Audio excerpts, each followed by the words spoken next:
Ilir Vrenozi ka lënë garën e Big Brother Albania VIP5 duke dal nga shtëpia këtë të mërkur dhe duke e përfunduar rrugtimin e tij në mes për shkaqe shëndetësore. Ai ka qenë i njohur në rrjetet sociale për të bërë opozit, për të thënë gjëra troç, për të qenë një zë i popullit dhe në shtëpinë e Big Brotherit ai u pëlqye, u votua në top 5 banorët, fillimisht më të pëlqyer nga publiku,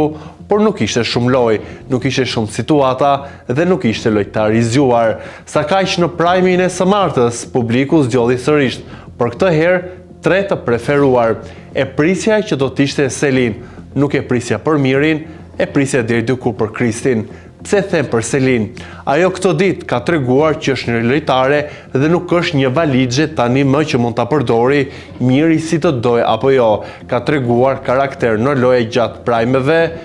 flet me vendosmëri dhe me fjalë që i ka vënd. Nga ana tjetër, shpallja e Mirit besoj që është një vjimësi e produksionit për ta mbajtur si një nga lojtarët më kyç të kësaj loje dhe pse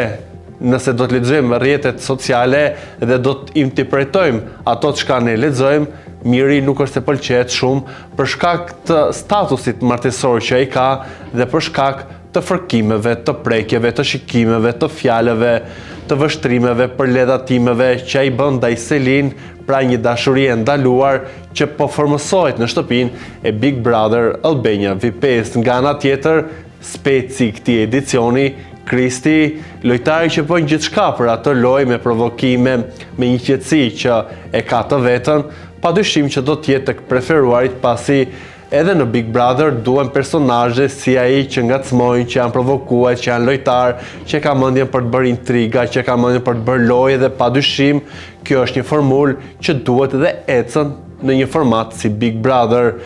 E nëse çifti në thojza Selin dhe Miri u shpallën të preferuar, mbrëm ata nuk kanë fjetur bashk.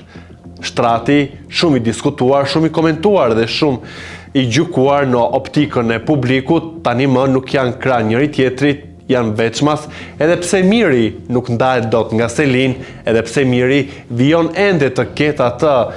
qëndresën e tij, atë vëmendjen, fjalët, provokimet, gjuajtet ato shikimet teksa bën dush Selin me një lloj. Edhe pse babai Selin përdori një fjalë shumë të rëndë, perverse deri diku mund të shkojmë në këto ujëra. Por ajo shtëpi nuk ka vetëm këto personazh, ka dhe personazhe të tjera që për hir të vërtetës kishin një lloj dileme nëse do të ishte apo jo dhe Mateo në këtë pjesën e banorëve të preferuar nga publiku dhe Brikena, dhe pse kjo e fundit, përpos se ka një vibe të mirë, është ajo vajza e çiltër, ajo vajza që është ndihmuese, që nuk bën gjeste të pahishme apo që nuk bën provokime për hir të lojës. Nga ana tjetër, Mateo, i cili ka fituar simpatinë e publikut edhe pse fillimisht u fut si ish i Brikenës dhe i kishte atë gjykimin se si mundet që një mashkull të futet në një format dhe ta mbaj vetëm me këtë lloj statusi si ishi dikujt, por përgjatë kësaj loje ka treguar që është i drejtë për drejtë, që është emocional dhe një pikë fort emocionale e tij që bëri dhe të lotoi ishte përmendja e shokut të tij të ndjer që u bë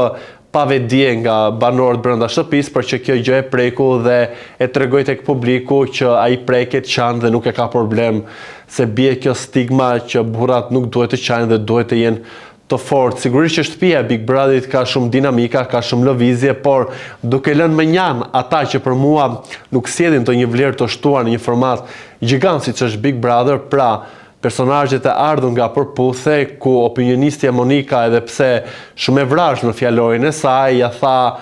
tëk të gjitha asaj që duhet i themin edhe kësaj historie midis Stelinës, Kejsit dhe Inës, që për mua janë lodhës, janë të konsumuar si personazhe dhe nuk sjellin asnjë lloj dramaciteti, përpos se sjellin një imazh të gabuar, sjellin një qasje të gabuar që ndoshta disa tentojnë që të arrijnë në ekran përmes banalitetit, përmes këtyre lojrave të dashuriçkave apo përmes një lloj degradimi që nuk kanë respekt për veten e më për të tjerat. Sigurisht që në Prime nuk u shfaq një deklaratë e diskutueshme e Kejsit ndaj Inës, ku tha në lidhje me grushta, ku dalim jashtë, mbetet për të parë nëse do të përfshihet në Prime-in e së shtunës dhe nëse do të përmbledhet ndoshta në një video përmbledhje të situatave që do të bëj vëllai i madh.